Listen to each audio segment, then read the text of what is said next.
I want to be clear at the outset, against the backdrop of these dangerous times, the idea that we must choose between our allies, that somehow we're with either America or Europe, is plain wrong. I reject it utterly. Attlee did not choose between allies. Churchill did not choose. The national interest demands that we work with both. Our relationship with the United States has been the cornerstone of our security and our prosperity for over a century. And we will never turn away from that. We call it the special relationship for a reason. It's written not in some dry, dusty treaty, but in the ink of shared sacrifice. In the memorials, in villages, in towns, in cities, up and down the country. In Normandy, Flanders, and around the world. Right here in the Guildhall are etched the names of 112 killed in the First World War and 55 in the Second. And if you haven't had the chance, they're just near the entrance of the hall. Take the opportunity before you leave to just go and glance at those names there, inscribed on the memorial on the wall. They were fighting alongside the US, like we still do today, for the same causes. And so this is not about sentimentality. It's about hard-headed realism.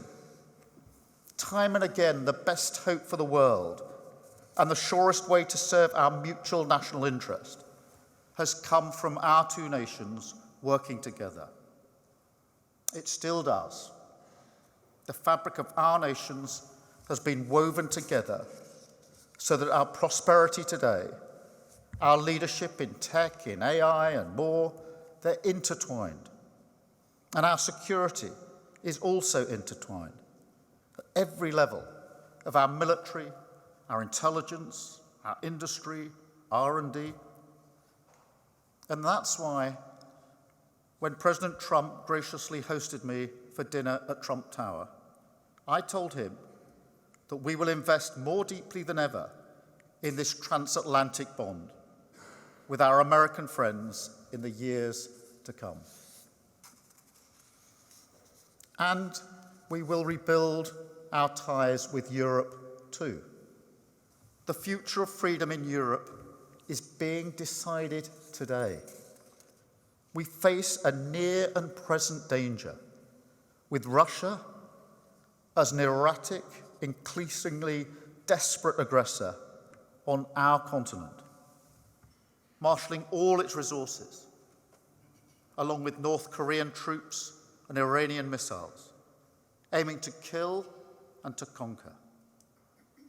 So there's no question. It's right that we support Ukraine. But we must be clear that it's also deeply in our own self-interest to do so. I'd encourage everyone here to stop and think for a moment what it would mean to us, to our continent, to the world, if Russia wins. What would it mean for our values, for democracy, commerce, and liberty? It means they are weakened.